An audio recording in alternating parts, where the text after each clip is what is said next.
Hello everyone, कैसे हैं आप सभी लोग। आप सभी का बहुत बहुत स्वागत है उत्तराखंडी रसोई में। तो आज मैं आपको एक जादू दिखाने वाली हूँ, बिल्कुल ऐसा जादू जो कि आप लोग देख के हैरान हो जाएंगे। देखिए, इस तरह के जो फैन हैं वो तो आप सभी के पास होंगे, और जो किचन में हम रखे रहते हैं गर्मी से बचने के लिए, क्योंकि किचन में जो छत वाले फैन नहीं होते हैं, सीलिंग फैन, तो इसलिए हम इस तरह के फैन रखे रहते हैं। तो ये मैंने देखिए इस तरह से मैं आपको दिखाऊंगी कि जादू जैसा हो जाएगा। हमें जादुई पानी है जिसमें हम डालते ही अपने जो सीलिंग फैन हैं उनको एकदम साफ कर सकते हैं, और ये बिल्कुल चिपचिपाहट चिकने जो फैन है वो हम इस तरह से बिल्कुल चमकदार बना सकते हैं। तो चलिए शुरू करते हैं कि मैंने इसको कैसे किया। तो ये फैन था, मैं इसको 7-8 साल से मैंने इसको साफ नहीं कर रखा था। तो देखिए इसमें पूरा बिल्कुल कितना कचरा जमा हो गया है, और इससे हवा भी नहीं आ रही थी, क्योंकि इसका जो जहाँ पे हवा आने के जो होल थे ये, तो ये सारे बंद हो चुके हैं कूड़े से। इनमें चिपचिपाहट से जो कूड़ा है वो सब इसमें चिपक गया है, तो इनसे हवा बिल्कुल भी नहीं आ रही थी। तो मैंने सोचा इसको मैं आज साफ कर लेती हूँ। तो इसलिए मैंने इसको, वैसे तो अगर मैं बाहर ही बाहर साफ करती तो ये अंदर का जो फैन है उसमें भी पूरा कचरा जमा है, इसलिए मैंने सोचा कि इसको मैं पूरा खोल के ही कर लेती हूँ। तो इस तरह से आप कर सकते हैं आराम से। इसमें किनारे पे नट बोल्ट होते हैं जिनसे जो फैन है वो अटैच होता है। तो इसमें से मैं ये पेचकस की मदद से इनमें नट बोल्ट को खोल लूंगी, जिससे जो फैन है वो 2 पार्ट्स में बढ़ जाता है। तो देखिए मैं इस तरह से इसके फैन के दोनों भागों को अलग अलग कर लेती हूँ, और उसके बाद इसको सफाई करने की मैं जो ट्रिक बताऊंगी उससे आप सभी लोग बिल्कुल आश्चर्यचकित हो जाएंगे कि ऐसा हो सकता है, ऐसा जादू भी हो सकता है, ये सोचेंगे आप लोग। तो ये देखिए मैंने जिसमें 6 नट थे तो मैंने निकाल दिए हैं, और नटों को आप बिल्कुल संभाल के रखिए, इधर उधर नहीं होने चाहिए। और देखिए अभी खोल के इसमें जो फैन है, देखिए इसमें कितनी चिपचिपाहट है। और चिपचिपाहट तो ऐसी है कि ये बिल्कुल निकलता नहीं। अगर आप इसको बिम या सर्फ किसी से भी साफ करेंगे बिल्कुल भी साफ नहीं होगा, क्योंकि बिल्कुल जम चुका है, और ये 7-8 साल से मैंने इसको साफ नहीं किया है, तो बिल्कुल जमा हुआ है। देखिए, तो इसके ऊपर देखिए जो फैन है इसके ऊपर आपको इस तरह से एक नट दिखेगा, तो आपको ये नट अगर आप निकाल लेंगे तो जो ये फैन है ये आपका अलग हो जाएगा। ये देखिए ये बिल्कुल अलग हो गया है। तो आप इसको खोलते समय लेकिन इस बात का ध्यान रखिए कि आपने कहाँ पर से कौन सा नट निकाल रखा है और कैसे वो लगा था, तो ये चीज आपको ध्यान रखनी होगी। और देखिए इसमें इस साइड तरफ से है, और बीच में ये मोटर है, और नीचे देखिए आप जो सामने वाला हिस्सा उसमें कितना कचरा जमा हुआ है। तो कैसे आएगी हवा, तो आ ही नहीं सकती है, क्योंकि हवा के आने का जो रास्ता है वो तो पूरा ब्लॉक है, कचरे ने पूरा ब्लॉक कर रखा है। क्योंकि ऑयल जब हम किचन में यूज करते हैं तो उसका जो फैन चलाते हैं तो कुछ न कुछ ऑयल जो है वो फैन में चला ही जाता है, और उसमें जब धूल मिट्टी या कुछ भी चीज पड़ता है तो वो उसी में जमा हो जाता है, इकट्ठा हो जाता है। और मैंने इसको आगे से खोलने की कोशिश करी लेकिन ये खुला नहीं। मैंने चाकू से किसी तरह से इसको सोचा कि मैं खोल लूँ, इसको भी अलग कर लूँ मोटर से, जो बाहर का आगे का हिस्सा है फैन का, लेकिन ये हो नहीं पाया। तो मैंने इसको फिर ज़्यादा नहीं किया, क्योंकि ये जो फैन वाला हिस्सा है अगर ये फिर अलग हो जाएगा या मुझसे नहीं लग पाएगा, तो इसलिए मैंने इसको ज़्यादा छेड़ा नहीं। अब मैं देखिए गर्म पानी देखी हूँ, बिल्कुल खौलता गर्म पानी आपने करना है। मैंने गीजर ऑन किया था, तो जब एकदम खौलता हुआ पानी आ गया तो तब मैंने इसमें एक चौड़े बर्तन में पानी को भर लेना है। चौड़ा टब ऐसा होना चाहिए कि जिसमें आपका जो फैन का हिस्सा है वो पूरा डूब जाए। तो इसमें आप डाल रही हूँ कास्टिक सोडा। तो ये कास्टिक सोडा मैंने अमेजोन से ऑर्डर किया था, 200 रुपये का मुझे पड़ा था। 2-3 महीने पहले मैंने ऑर्डर किया था, तो मैंने जितना यूज किया उसके बाद मैंने इसको रख दिया था। तो आपने 3 से 4 चम्मच कास्टिक सोडा आपने इस पानी में डाल देना है। तो देखिए कास्टिक सोडा इतना पावरफुल होता है कि प्लास्टिक की जो उसका तला था उसको भी इसने छेद कर दिया है तले में, तो ये बहुत ज़्यादा पावरफुल होता है। तो ये देखिए, और ये देखिए पार्ट्स जो फैन है वो कितना ज़्यादा इसमें चिपचिपाहट चिकनाहट कितनी हो गई है। तो आपने इसको बस 2 मिनट के लिए डुबोना है, ज़्यादा नहीं, बस 2 मिनट के लिए डुबोना है।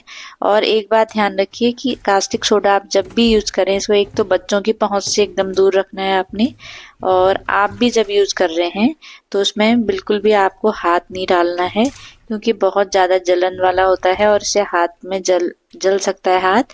तो आपने हाथ बिल्कुल भी नहीं डालना है। मैंने चिमटे की मदद से किया था, लेकिन बाद में मैं फिर ग्लव्स पहन लूँगी, क्योंकि बिना ग्लव्स के बिना हाथ लगाए तो आपका चिमटे से तो होगा नहीं ना, इसलिए मैं इसमें अब ग्लव्स पहन लेती हूँ। तो तब तक मैंने इसको बस 2 मिनट के लिए मैंने इसको पानी में डुबो रखा है। तो आपने देख ही रखा है कि फैन के सारे हिस्से कितने ज़्यादा कचरा कितना ज़्यादा भरा हुआ है। तो मैं ये इस तरह के जो मेरे ग्लव्स हैं मैं इनको पहन लूँगी, क्योंकि आपके हाथों के बचाव के लिए ये बहुत ज़रूरी है। जब भी आप इस तरह का कोई भी काम कास्टिक सोडा से या किसी भी ऐसी चीज़ से कर रहे हैं या टाइल क्लीनर से कर रहे हैं, तो इसके लिए आप जो है ग्लव्स ज़रूर पहने। अब देखिए ये बिल्कुल ये एकदम आसानी से निकल जा रहा है। और पानी का रंग देखिए आप कितना काला हो गया है, पूरा जो ऑयल है वो पानी में चला गया है। और ये देखिए कितना साफ एकदम, जो अभी तक कैसा था और अब ये देखिए कैसे फैन का अब कैसा कलर चेंज हो गया है, बिल्कुल क्लियर हो गया है, बिल्कुल साफ हो गया है। ये देखिए बस इसको हल्के हाथों से थोड़ा सा जितना रहा है वो भी एकदम साफ हो जाता है। तो कास्टिक सोडा इतना पावरफुल होता है। ये देखिए जो अभी तक हमारी इतनी चिपचिपाहट थी, हमने इसको कुछ भी नहीं कर रखा है, पर बस खाली बस गर्म पानी और कास्टिक सोडा के साथ इसको डुबोया था, तो एकदम पूरा निकल करके एकदम साफ हो गया है। ये देखिए बिल्कुल क्लियर हो गया। आपको इसमें कुछ भी नहीं करना है, कोई मेहनत नहीं है, कुछ नहीं है, बस 1 मिनट के लिए डुबोना है पानी में। और देखिए सारे जो खांचे हैं वो तक साफ हो गए, एकदम जो अंदर फंसा हुआ था वो भी साफ हो गया है। तो मैंने वैसे ये फैन में पिछले साल तक भी साफ करती थी इसको, लेकिन मैंने खोल के कभी नहीं किया, बस मैं बाहर से इसको कितनी चीज़ों से साफ करती थी, विम से, इन चीज़ों से, लेकिन ये कभी साफ नहीं होता था। अब देखिए जो आगे का हिस्सा है इसको भी मैं इसमें डालूंगी। तो आपने इसको बिल्कुल सावधानी से डालना है, क्योंकि जो बीच में मोटर वाला हिस्सा है वो आपका बिल्कुल भी डूबना नहीं चाहिए, ये आप बिल्कुल ध्यान रखिए। तो ये चीज़ आपको बहुत ज़्यादा सावधानी इसमें बरतनी है कि जो मोटर वाला हिस्सा है वो पानी में नहीं डूबना चाहिए, क्योंकि उसमें जो वायरिंग होती है उससे उसमें करंट आ सकता है या फिर वो ख़राब हो सकता है। तो इसको डूबना नहीं चाहिए। और देखिए मैंने इसमें इसलिए आधा जो नीचे का हिस्सा है मेरा डूबा है, जो बीच का हिस्सा है वो पानी में नहीं डूबा है, ऊपर ही है। और जो बाहर का इसका हिस्सा था, जो स्टैंड था, इसको मैंने नहीं हटाया, क्योंकि ज़्यादा मुझे इसकी ज़रूरत नहीं थी, क्योंकि बाहर से जो स्टैंड है वो उतना ज़्यादा गंदा नहीं हुआ है, वो वैसे ही साफ़ हो जाएगा। और जो मैंने ये देखिए कितना ज़्यादा कचरा इसमें हो रहा है, मैं आपको नज़दीक से दिखा देती हूँ। ये बिल्कुल काला हो रहा था बिल्कुल फैन ये, तो हल्के हाथों से इसको ब्रश से मैंने इस तरह से, वैसे तो बिना ब्रश के भी अगर आप इसको थोड़ी देर डुबोए रखें वैसे ही निकल जाता है सारा, तो मैंने कहा थोड़ा जल्दी मुझे थी तो मैंने इसको ब्रश से हल्के हाथों से बिल्कुल खाली बिल्कुल इसको हिला देना है, बस इतने से ही आपका ये बिल्कुल साफ़ हो जाती है, बिल्कुल चिकनाई। तो आप इसको अगर आप एग्जॉस्ट यूज़ करते हैं तो एग्जॉस्ट फैन को भी आप इससे साफ़ कर सकते हैं। कभी कभार उनको निकाल लेना चाहिए, क्योंकि एग्जॉस्ट से भी आपको पता है कि बाद में फिर तेल जो है वो इसमें टपकने लगता है, तो ये आपको ध्यान देना है। इसलिए आप एग्जॉस्ट को भी 2-3 साल में या 3-4 साल में उसके नट को निकाल के उसको इसी तरह से साफ़ कर सकते हैं, तो आपका जो एग्जॉस्ट है वो एकदम साफ़ हो जाएगा। या फिर कोई ऐसी चिकनाहट वाली चीज़ अगर आप साफ़ करना चाहें तो साफ़ कर सकते हैं। वैसे मैं मेरी जो बफल फिल्टर की चिमनी है उसको मैं इससे साफ़ करती हूँ। अगर आप लोग के पास भी अगर ट्रे वाली चिमनी है, जिनमें ट्रे होती है, आप इसकी ट्रे को भी इस तरह गर्म पानी में डाल के कास्टिक सोडा से एकदम चमका सकते हैं। बस आप एक चीज़ ध्यान रखिए कि आप इसको डायरेक्ट हाथों से यूज़ ना करें, और बच्चों की पहुंच से एकदम आपको इसको दूर रखना है, क्योंकि ये चीज़ बहुत ज़्यादा खतरनाक है, जलन वाली है। तो ये देखिए इस फैन से भी सारा देखिए बिल्कुल कैसा था ये, और अब कैसा हो गया। इसके अंदर देखिए जो खांच थी पूरी बंद थी, जिससे बिल्कुल भी इससे हवा नहीं आ पा रही थी।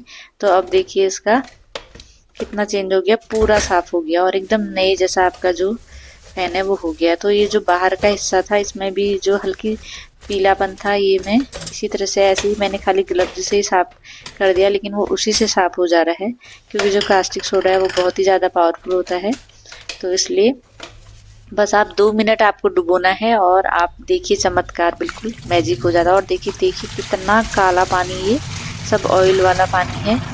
और जो कास्टिक सोडा है, अगर आपके सिंक में या फिर वॉश बेसिन में पानी ढंग से नहीं जाता है, कहीं पर ब्लॉक होता है या फिर रुक रुक के जाता है आपके सिंक में, कभी बार होता है कि हमारा जो खाना है या खाने के कण फंस जाते हैं, तो हमारा जो पानी है वो एकदम से नहीं जाता है, तो आप उसके लिए भी गर्म पानी में कास्टिक सोडा डाल के इसको इस तरह से सिंक में डाल दीजिए, तो इससे आपका सिंक बिल्कुल साफ़ हो जाता है। तो देखिए अब मैं जो गर्म पानी से ही मैं थोड़ा सा बिल्कुल ऐसे ही इनको कहीं पर रहा है, तो वैसे रहा तो कहीं पर भी नहीं है, लेकिन मैंने सोचा थोड़ा सा मैं इसको और अपने हाथों से साफ़ कर दूं, क्योंकि मैंने अभी तक इसको कुछ भी साफ़ नहीं कर रखा है इन चीज़ों को। तो देखिए खाली हल्के हाथों से इसको गर्म पानी से साफ़ कर देना है इन चीज़ों को, और ये बिल्कुल साफ़ हो जा रहे हैं और एकदम क्लियर। देखिए इसमें लग ही नहीं रहा है कि कभी इसमें ऑयल लगा भी था, कहीं पर भी नहीं है, बिल्कुल कोई चिपचिपाहट नहीं है इसमें, कुछ भी नहीं है। और ये फैन देखिए ये भी बिल्कुल साफ़ हो गया है। और मैं इन पार्ट्स को एक बार गर्म पानी से धो दे रही हूँ। इसमें आपको विम या सर्फ कुछ भी नहीं लगाना है, इससे चिकनाहट एकदम बिल्कुल चली गई है, बिल्कुल चिपचिपे नहीं है, एकदम बिल्कुल साफ़ हो चुके हैं। और जो आगे का हिस्सा था उसको भी मैंने साफ़ कर लिया, थोड़ा सा मैं उसको कपड़े से साफ़ कर लूँगी। ये मैं एक कपड़ा ले आई, तो ये इससे मैं जो आगे का हिस्सा है उसके जो चारों ओर का हिस्सा उसको साफ़ कर लूँगी, जिसमें मैंने पानी में नहीं डुबोया था, क्योंकि इसमें वायरिंग है तो इसको पूरा मैंने पानी में नहीं डाला था। और ये देखिए जो इसके चारों ओर के हिस्से हैं इनको भी मैं साफ़ कर ले रही हूँ। तो ये देखिए बिल्कुल साफ़ हो जा रहा है और बिल्कुल आपका फ़ैन ऐसा लगेगा कि आपने नया खरीद रखा है, इस तरह से आपका फ़ैन लगेगा। तो जो बाहर का हिस्सा था जिसमें हम पानी डाल सकते हैं, उसमें मैं पानी डाल दे रही हूँ, पानी से उनको साफ़ कर दे रही हूँ। आप ये चीज़ ध्यान रखिए कि जो बीच वाला हिस्सा है आपने उसको बिल्कुल भी पानी उसमें नहीं पड़ना है। और इसीलिए मैंने ये जो फ़ैन साफ़ किया, तो मैंने अब नवंबर आ गया है तो अब इसकी ज़रूरत नहीं है हमको, हम इसको पैक कर देंगे, तो मैंने इसको इसी टाइम पे इसीलिए साफ़ किया, क्योंकि अभी हमको यूज़ नहीं करना है, हम इसको अगले साल ही यूज़ करेंगे गर्मियों में। तो इस टाइम पे मैंने इसीलिए इसको साफ़ किया, क्योंकि अगर इसमें थोड़ा पानी अगर लग भी जाए तो कोई दिक्कत नहीं होगी। अगर आप इसको धो करके इस तरह से तुरंत यूज़ करें तो क्या पता है इसमें करंट हो सकता है। अब मैंने इसको खोल के मैंने धूप में रख दे रही हूँ इनको अच्छी तरह से। तो आप जो अंदर के पार्ट्स हैं इनको बाहर को करके धूप की ओर को करके इस तरह से रख दीजिए, ताकि जो अगर उसमें पानी थोड़ा सा लगा भी है तो धूप से एकदम साफ हो जाए, सूख जाए एकदम। तो मैंने इसको 1-2 घंटे के लिए धूप में रख दिया था। तो देखिए इस तरह से हमारा जो फैन है वो सूख गया है। तो मैं इसको अब फिर से मैं अटैच कर देती हूँ, सारा हमारा सूख गया। तो देखिए कितना साफ, अंदर से भी कहीं पर भी कोई चिकनाहट नहीं है, बाहर से भी नहीं है, एकदम सही हो चुका है। तो देखिए मैंने जिस तरह से इसको निकाला था पहले, मैं उसी तरह से इसको फिक्स भी कर दे रही हूँ। तो यहाँ पर से मैंने नट निकाल रखे थे और इसमें मैं इस तरह से इसको लगा करके इनके नटों को लगा दूंगी। ये देखिए, तो इसको एकदम कस लीजिए आप, एकदम ढीला नहीं होना चाहिए। ये देखिए मैंने इसको कस लिया है और देखिए कितना साफ, बिल्कुल एकदम नए जैसा हमारा जो फैन है ये हो चुका है। ये देखिए मैंने इसको बिल्कुल कस दिया एकदम। और इसके बाद जो बाहर पीछे का जो पिछला हिस्सा था ये भी मैंने इसमें लगा दिया है। तो आप देख लीजिए, खुद ही आप देख सकते हैं कि कितना साफ हमारा फैन हो गया है, कि इसको कोई ये कह ही नहीं सकता है कि यूज वाला है। ऐसा लग रहा है कि बिल्कुल नया फैन है। शाम को जब सब लोगों ने देखा तो सभी यही कह रहे थे हमारे घर में भी कि बिल्कुल ऐसा लग रहा है कि अभी नया खरीदा है, लग ही नहीं रहा था कि ये 7-8 साल पुराना फैन है और इसको यूज किया है। तो देख लीजिए आप इस तरह से अपने फैन को साफ भी कर सकते हैं। और अब इसको मैंने अगले साल यूज करना है तो मुझे इसको रख देना है, इसलिए मैंने इसको लास्ट टाइम पे इसीलिए धोया कि ताकि मुझे अभी यूज न करना पड़े। अगर इसमें थोड़ी सी नमी या कोई भी पानी के कुछ कण रह भी जाएं तो इससे कोई प्रॉब्लम ना हो, क्योंकि अगले साल तक तो ये वैसे भी अगर कोई नमी रहेगी भी तो ठीक हो जाएगा। तो इस तरह मैंने इसको पहले फिक्स किया और उसके बाद इसमें मैंने लगा दिए नट बोल्ट जो थे, वो संभाल के रखिए, उनको खोने नहीं चाहिए। तो मैंने सारे के सारे नट बोल्ट इसमें इस तरह से कस लिए। तो देखिए हम थोड़ा सा भी हम लोग दिमाग लगा के अपनी चीज़ों को बहुत अच्छी तरह से रख सकते हैं। वैसे मैं इसको साफ हर साल करती थी, लेकिन ये इस तरह से कभी हो ही नहीं पाता था। मैं कितनी बहुत ज़्यादा मेहनत में लगी रहती थी इसको साफ करने में, लेकिन आज ये बिल्कुल चुटकियों में हो गया। इसमें कोई टाइम नहीं लगा, 10-15 मिनट में मेरा ये सारा काम हो गया। बस मैंने इसको फिर धूप में सुखा दिया और फिर उसके बाद अंदर रख लिया। बिल्कुल भी मेहनत नहीं है, बस इसको खोल के आपको साफ करना है। और ये ध्यान रखना है कि इसके जो बैटरी वाला पार्ट है उसमें पानी न जाए, उसको आपको किसी कपड़े से वैसे ही साफ कर देना है। तो ये देखिए कितनी अच्छी तरह से हमारा जो फैन है ये असेंबल भी मैंने कर दिया है। और इसके बाद हम इसको नेक्स्ट ईयर यूज करेंगे, तो तब हमारा जो इसमें नमी जो रहेगी वो भी चली जाएगी। तो आप जब भी इसको इस तरह साफ करें तो ऐसे समय में साफ करना चाहिए जब ये ज़्यादा यूज ना हो, क्योंकि अगर थोड़ा पानी अगर चला गया है तो उससे आपको करंट या किसी चीज़ का खतरा ना हो। और इसको जब भी आप धोने के बाद यूज करें तो बच्चों से न करवाएं, खुद पहले देख लें। अब देखिए मैंने ये पूरे इसके नट कस दिए हैं और ये बिल्कुल हमारा चमचमाता बिल्कुल नया फैन बन चुका है। तो आपको वीडियो कैसी लगी प्लीज़ कमेंट करके ज़रूर बताइए।